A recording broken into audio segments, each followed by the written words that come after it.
ত্রিকোণমিতি থেকে একটু অন্যরকমের একটা প্রশ্ন। যদি কোশ্চেন একটু কঠিন হয় সেই জন্য সব রকম কোশ্চেন আলোচনা করে রাখি। তো এখানে এক্স এর একটা মান দেয়া রয়েছে, তোমাকে দেখাতে বলেছে যে এটা সমান এটা হবে।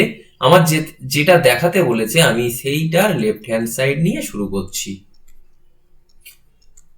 খুবই সোজা, কিন্তু যেহেতু তোমাদের এই কোশ্চেনের সঙ্গে পরিচিতি নেই, হয়তো মনে করছো কি কঠিন, তো সেই জন্য আমি একটু আলোচনা করে রাখছি। আমি এক্স এর ভ্যালুটা জাস্ট এখানে বসিয়ে দিচ্ছি। তাহলে 2 ইন্টু 1 প্লাস সাইন থিটা আপন কস থিটা, আর টেন থিটাকে আমি লিখতে পারি sine by cos theta minus 1। তাহলে আমার এখানে যেহেতু হোল স্কোয়ার রয়েছে, তাহলে a square plus 2ab plus b square, তাহলে 1 plus 2 sine theta plus sine square theta, আর নিচে হলো তোমার কজ স্কোয়ার থিটা মাইনাস, এখানে দেখো তোমার নিচে কিন্তু কজ স্কোয়ার থিটা গুণ করলেই চলে আসছে, আর উপরে সাইন থিটা দিয়ে যদি গুণ করি তাহলে এটা হচ্ছে sign theta plus sine square theta minus 1। এখানে আমি এই প্রথম দুটোর জাস্ট বিয়োগ করছি, লসাগু হচ্ছে কজ স্কোয়ার থিটা, তাহলে এর উপরে যা আছে সেটা দেখে দেখে লিখে দিচ্ছি,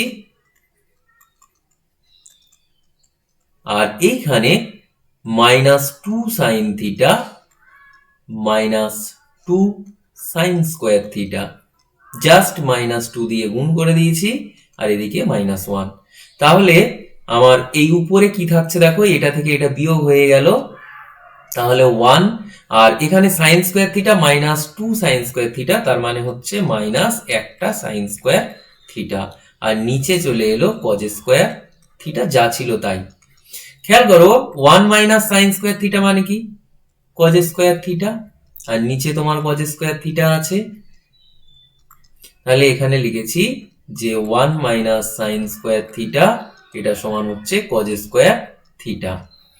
তাহলে এখানে উপর নিচ কাটাকাটি হয়ে 1 মাইনাস 1 মানে 0, দেখো তোমার রাইট হ্যান্ড সাইডে 0ই আছে, তাহলে প্রমাণ হয়ে গেল। আর এখানে যেখানে তুমি এক্স এর মান বসিয়েছিলে পাশে একটু লিখে দিলেই ভালো হয় যে এক্স এর মান বসিয়ে। খুবই সোজা, শুধুমাত্র তোমার পরিচিতি নেই সেই জন্য এগুলো একটু করে দেখে রাখবে। কোশ্চেন যদি কঠিন হয় বা একটু অন্যরকম ঘুরিয়ে দেয় তাহলে তোমার আর অসুবিধা হবে না।